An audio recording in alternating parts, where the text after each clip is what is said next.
In conversations leading up to this with my mom, she said, "Son, I hear you, but I'm not in politics. I don't understand all this. What can I do?"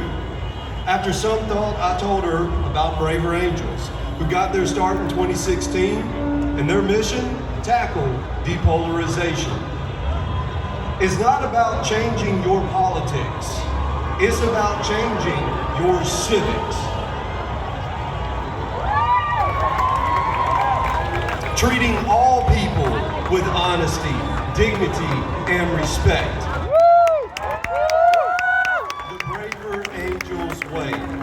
Polarization, in short, is othering people.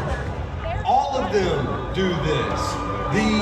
Whatever negative term that you have for Republicans and Democrats, it feeds into this norm that is a cancer eating away at the soul of our country. How do they address polarization? Their method, LAPP.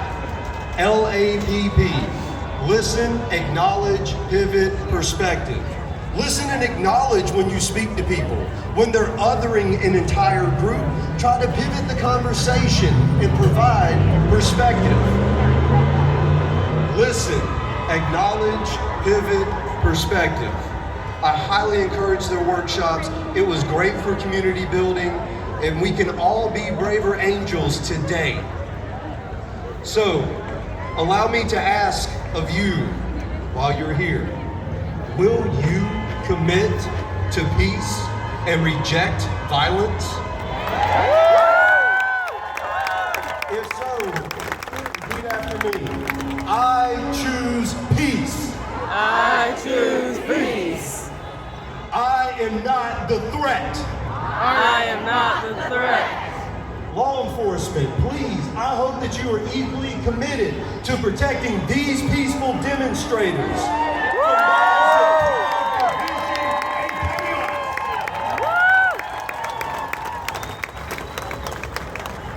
I wrote that prior to learning about the events in Minnesota. Political assassination has no place in American politics.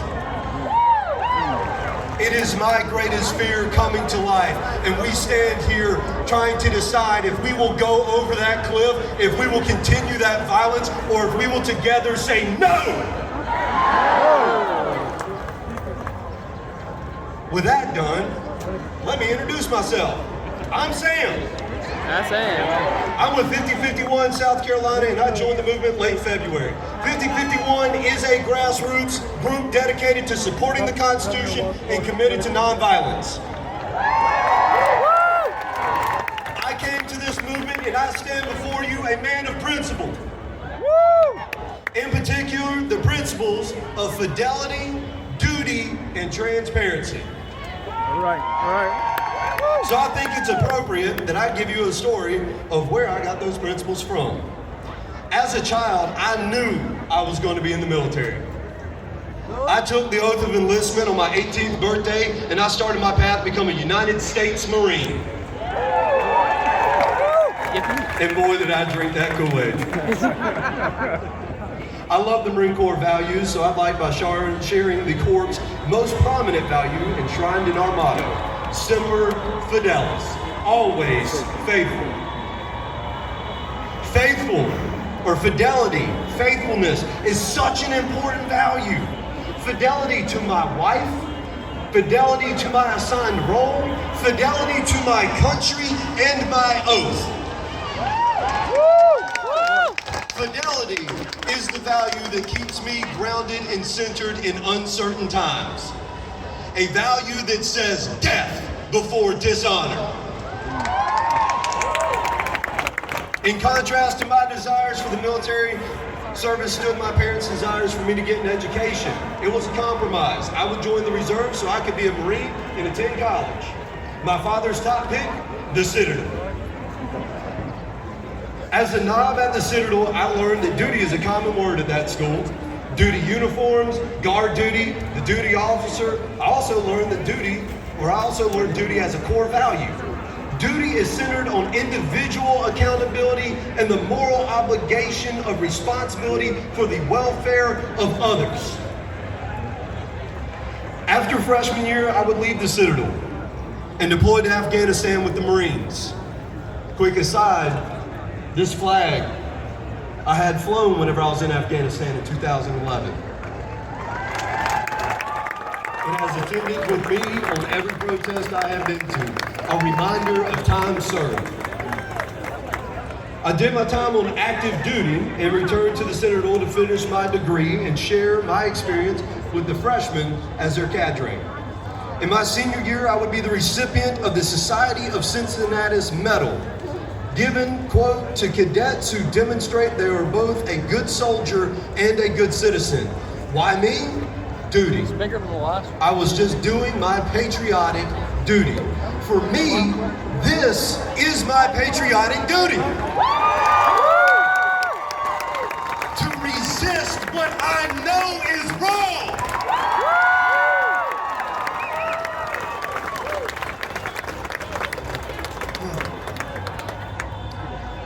So, do not call me anti-American. My values have not changed. My dedication to duty remains resolute. My elected officials are the ones who are failing to serve all Americans. And it is our collective duty to tell them to do better. After graduation, I used my poli-sci degree to become a social studies teacher. While at the Citadel, we're actually teaching, apologize. After graduation, I used my poli-sci degree to become a social studies teacher. While at the Citadel, I developed a love for training and mentoring freshmen. Teaching was good, but Trump and Moms for Liberty made it hard. My new profession was under attack, all while the district fumbled. The result? My students weren't getting what they needed. That made me angry. And in that anger, I found the Reform Party. Today, I am Vice Chairman of Communications for the Reform Party, and it is my job to promote my party's platform to the public. In that platform, I had the honor of helping to create. We often talk about transparency. We feel that transparency is critical for there to be trust in our government, because transparency exposes corruption. Lucky for us, we have the most transparent administration in history. So let's play a short game. I'll give you a statement and you can finish it with, we need transparency. Why are we wasting millions of dollars on a military parade in DC? We need transparency. What happened to the millions of dollars in waste and fraud that Dodge was supposed to uncover? We need transparency. Is the president engaging in stock market manipulation? We need transparency. Why haven't the full Epstein files been released? We need transparency. Why did Congress pass a bill they had not yet read? We need transparency. Why are the wealthy getting a tax cut while those in need are having their assistance removed? We need transparency. Why are top officials using Signal and private apps for government business? We need transparency. How much did Trump know about Project 2025 and were his voters misled about his involvement in its goals? We need transparency. Why are these mass agents carrying out raids without warrants or IDs? We need transparency. Why is the military being preemptively deployed against civilians? We need transparency. And lastly, what were those credible threats the Attorney General mentioned? We need transparency. Transparency is the value that builds trust in the role of law and people and holds people accountable when their integrity fails. So, stop hiding the truth. There are too many secrets. How can this government of and by the people exist if those in power can lie with impunity?